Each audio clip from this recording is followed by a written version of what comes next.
Tak jarang kita mendengar keluhan akan tiadanya kehadiran gereja dalam peristiwa petaka atau bencana. Di mana KWI? Di mana para uskup saat ada peristiwa kejahatan manusia yang melanggar hak asasi manusia, perusakan lingkungan, bencana kemanusiaan, keadilan, dan persoalan perdamaian?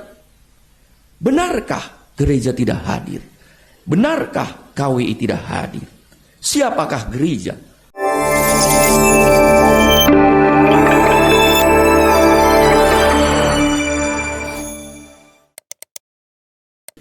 Pada umumnya orang lebih suka sesuatu yang tampil spektakuler dan populer. Jangankan untuk hal-hal sekular seperti konser ataupun kompetisi, untuk acara sakral pun orang ingin sesuatu yang sangat mengesankan dengan skala besar dan layak menjadi tontonan banyak orang. Untuk doa dan misa pun ada orang dan kelompok yang mencari imam yang sedang viral.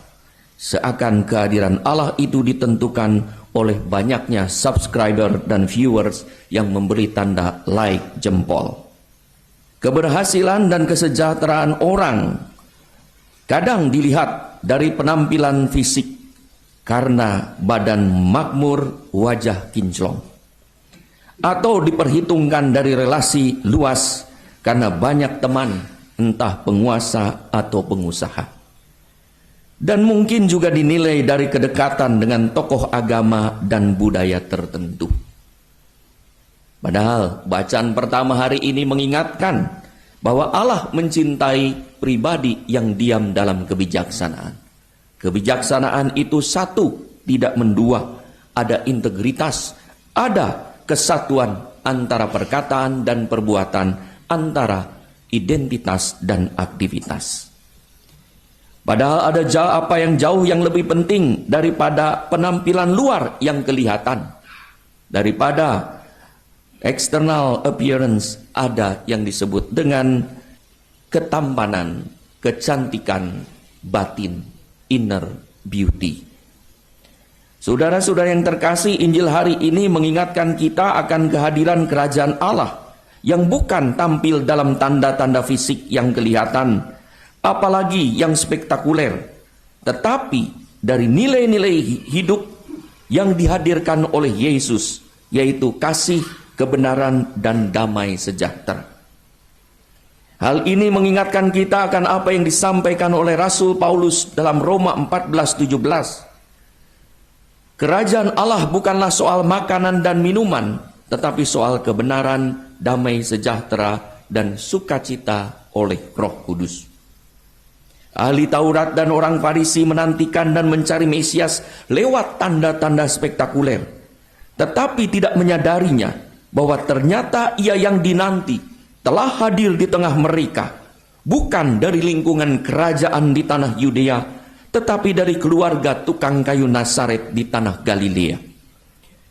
Mereka mempelajari budaya, adat istiadat keagamaan, bahkan mengaku paham isi kitab suci, tetapi tidak mampu menangkap kehadiran yang suci di depannya.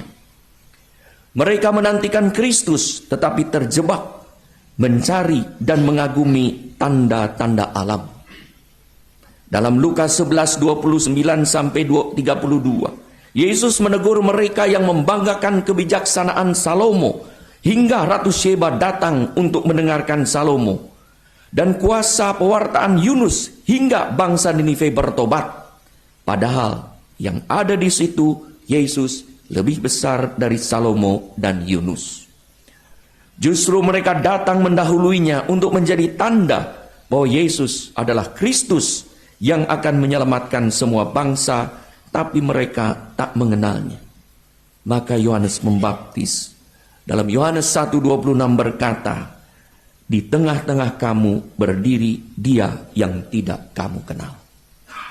Saudara-saudari yang terkasih, Sidang Agung Gereja Katolik Indonesia kelima dan Sidang Pleno atau Sinodal KWI telah melontarkan berbagai gagasan yang bagus tentang berbagai realitas keprihatinan yang berkaitan dengan kejahatan manusia, termasuk pelanggaran hak asasi manusia dan kerusakan lingkungan, serta keadilan dan perdamaian yang telah dirumuskan dengan sangat baik dalam hasil Sidang Agung Gereja Katolik Indonesia kelima. Akan tetapi belum menghadirkan kerajaan Allah kalau gagasan ini belum menjadi kesadaran dan gerakan bersama Gereja Katolik Indonesia secara nasional dan gerakan keuskupan secara lokal yang dilaksanakan dalam semangat sinodal. Pengamat Sakgi dan Sidang KWI Romo Edi OFM mengingatkan kita dan mengamati bahwa budaya mungkin belum tampak dalam sebagai semangat dan roh dalam Sakgi ataupun Sidang KWI.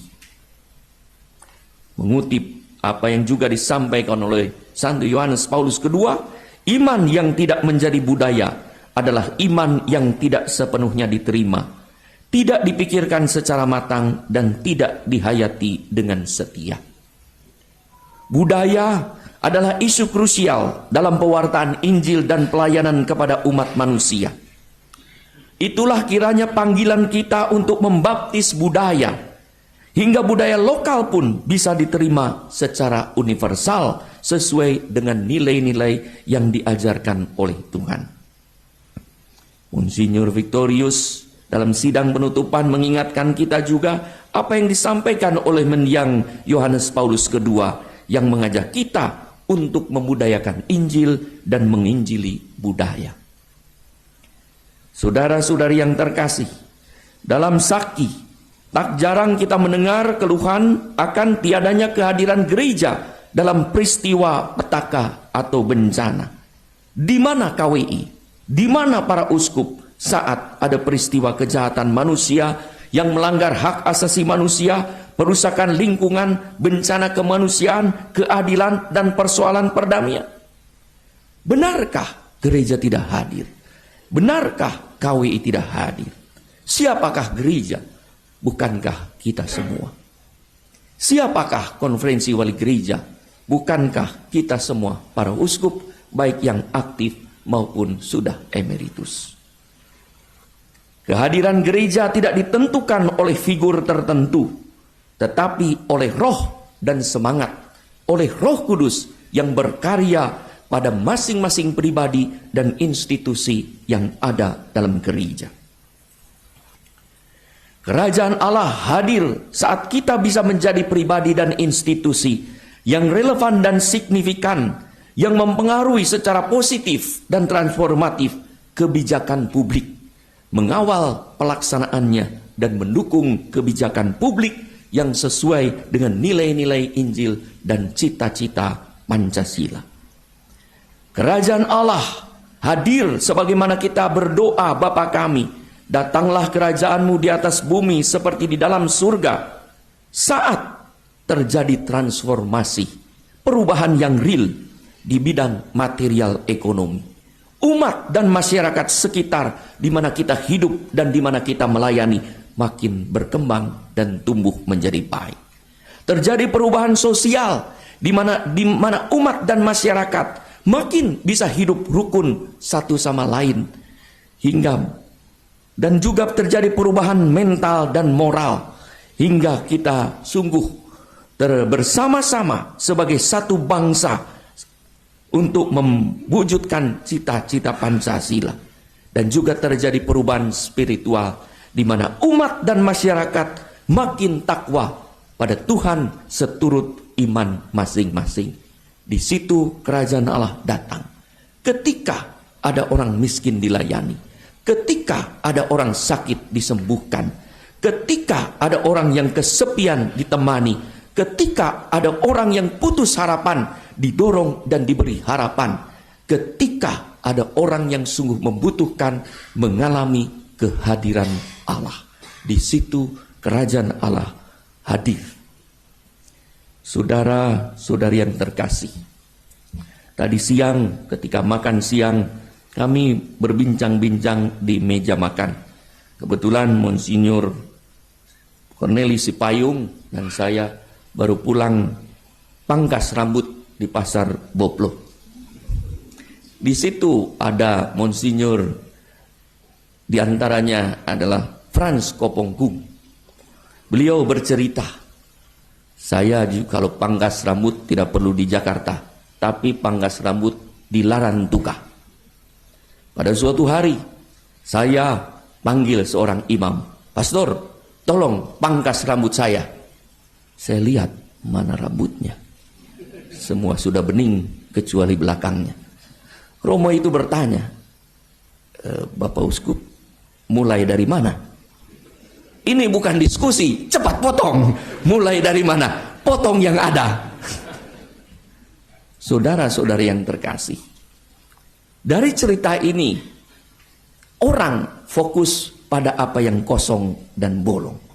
Monsinyur fokus pada rambut yang masih tersisa dan ada. Maka mari tidak fokus pada apa yang tidak ada, apa yang tidak punya, apa yang menjadi kekurangan kita dan kekosongan kita, tapi fokus pada apa yang masih kita miliki, yang masih kita punya dan masih kita bangga, hingga aktivitas apapun bisa kita lakukan untuk mewujudkan dan menindaklanjuti hasil Sidang Agung Gereja Katolik Indonesia.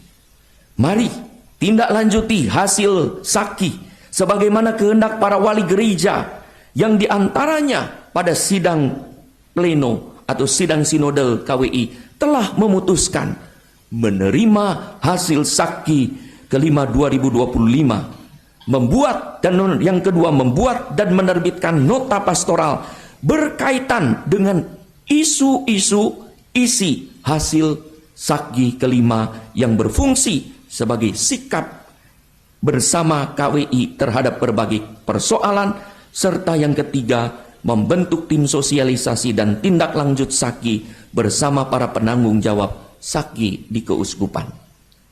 Marilah kita terus berjalan bersama sebagai peziarah pengharapan, karena dalam Tuhan, dalam harapan tidak ada yang mengecewakan. Mari berjalan sebagai peziarah pengharapan yang menghadirkan kerajaan Allah. Mungkin bukan dengan acara yang spektakuler, bukan dengan tanda-tanda sebagaimana orang membayangkan, tetapi dengan perbuatan-perbuatan bela rasa, di mana kasih, kebenaran, dan damai sejahtera kita hadirkan di mana dan kapanpun.